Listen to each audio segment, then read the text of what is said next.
চাই, সন্তুপানার কাছে বিচার চাই আমরা মাননীয় মুখ্যমন্ত্রী, পশ্চিমবঙ্গের মুখ্যমন্ত্রী মাননীয় শুভেন্দু অধিকারী মহাশয় এবং আমাদের তারকেশ্বরের বিধায়ক মাননীয় সন্তুপান মহাশয়কে এই বিষয়টা দেখার উপর সম্পূর্ণরূপে আমরা করজোড়ে অনুরোধ করছি। আপনারা ঘটনাস্থলে আসুন, এসে তাই বিবৃতিকরণ করুন এবং আমরা আমাদের দোষীদের শাস্তি চাইছি। সবাই মিলে দোষীরা খুলেআম ঘুরে বেড়াচ্ছে, আমরা শাস্তি চাই সবাই। ঘটনাটি ঘটেছে, কি বলবেন এই বিষয়ে? বলুন।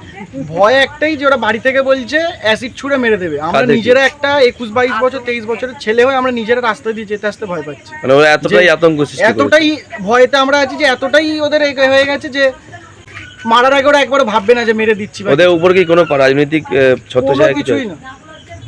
আমি একজন গর্ভবতী মহিলা, তো আমি এই পরিস্থিতি দেখে আমি দুটো মহিলাকে বাঁচাতে গেছি, এনাকে আর এনার মাকে বাঁচাতে গেছি, যার কারণে আমাকে ধাক্কা মেরে ফেলে দেওয়া হয়েছে। আমাকে থ্রেট দিয়েছে যে তোকে দেখে নেবো, প্লাস তোর পেটের বাচ্চাটাকেও আমি দেখে নেবো।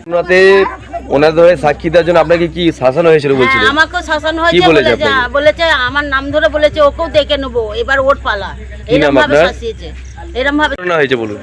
আমি আসছিলাম তখন দেখলাম এনাদেরকে এখানে তুলে অন্ধকারে মারছিল। আমি গাড়ির লাইটটা দিয়ে মেরে দেখলাম যে দুজনেই উলঙ্গ। এবার আমি গাড়ির লাইটটা অফ করে আমি আর বুঝতে পারিনি কাকে মারছে। তখন আমি গাড়ির লাইটটা দাঁড় করিয়ে দেখছিলাম, দেখছি এরা এদিকে ছুটছে আর ওরা এখানে টালি ফালি নিয়ে দাঁড়িয়ে। এবার তারপর গিয়ে দেখলাম যে এনারা পিসি আর বোনকে মারছে। মারার দরুন আমাকে বললো যে হসপিটালে থানায় নিয়ে যেতে, আমি গাড়িতে চাপিয়ে নিয়ে গেছি। তার দরুন আমার জন্য কমপ্লেন দিয়েছে থানায়। আপনার নামও কেস করে দিয়েছে যার জন্য? এরকম ব্যাপার। কে করেছে? তারপরে এই যে মৌসুমি, এনাদের বাড়ি মৌসুমি রুই দাস, এই মৌসুমি মালিক আর বুড়ো, তারপর হাবু মালিক, তারপর সুপিয়া মালিক, এনারা মৌসুমি। আপনাকে কি বলেছে? আপনাকে কি বলেছে? আপনাকে কোনো ট্রেনিং দিয়েছে?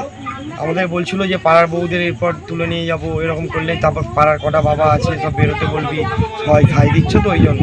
কি নাম? ওনাদের ধরুন সবাই অত্যাচার করছে পাড়ার উপর, আজকে এনার উপর কালকে ওনার